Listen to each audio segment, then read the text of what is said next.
I'm going to take a moment to address some of the comments of the ranking member. You know, the chairman of this committee, this is not the January 6th committee. This is not the weaponization committee. This is about compliance. And as much as we want to have cooperation from the witnesses, compliance is what we're after. So at the end of the day, we want to see the documents. Now, as to the allegations made by the ranking member, the chairman, Mr. Jordan, never said that he wouldn't testify before the January 6th commission. I noted that you put up a letter. The letter actually was in response to a letter from Chairman Jordan about testifying. He said this multiple times in interviews.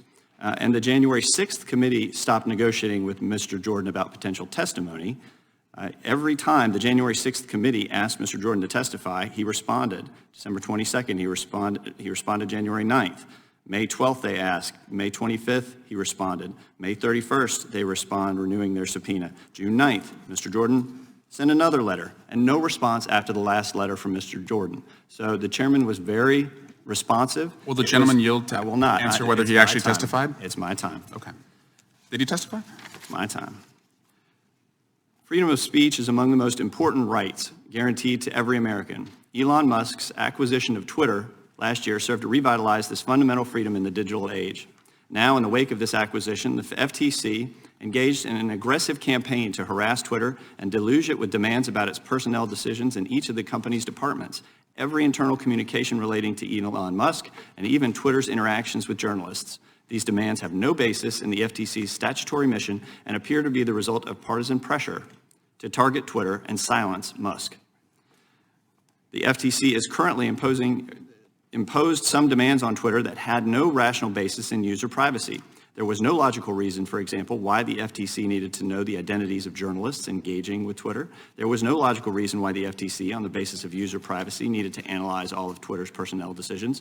And there was no logical reason why the FTC needed every single internal Twitter communication about Elon Musk.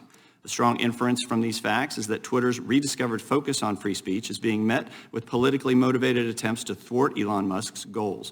The FTC's demands did not occur in a vacuum. They appear to be the result of loud voices on the left, including elected officials, urging the federal government to intervene in Musk's acquisition and management of the company.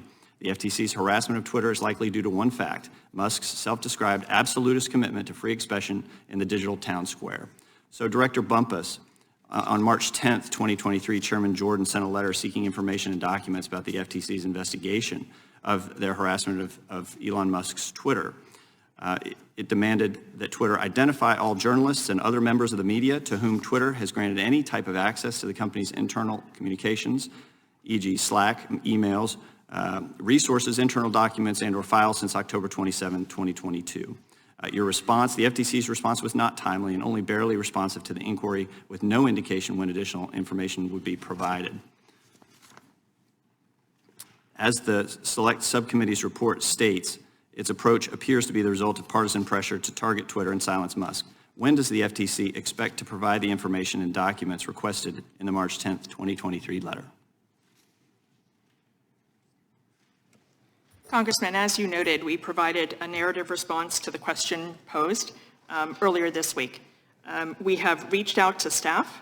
We would like to be responsive, and we look forward to connecting soon with the committee to talk about next steps. It's well over 2 weeks since the FTC received Chairman Jordan's inquiry, and the FTC barely responded on substance to the inquiry. Can you tell me what accounted for the delay?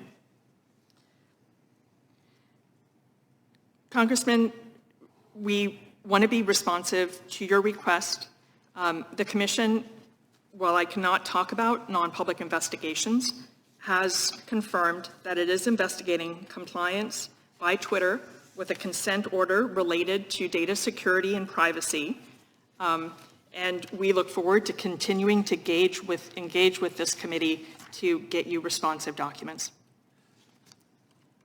All right, we asked you to testify today, and you initially responded that you would not and requested that the executive director testify. But can you tell me, are there topics or subjects about which you've been instructed or encouraged not to testify? And if so, what topics and who gave those instructions? Not at all, Mr. Chairman. I've not been instructed not to testify about anything. All right. Well, through the Twitter files, Americans are learning more about one of the most significant threats to civil liberties in the modern era. The executive branch's suppression of free speech is a real peril to our republic. And given the gravity of the situation, it was my hope that the FTC would provide the information necessary for this matter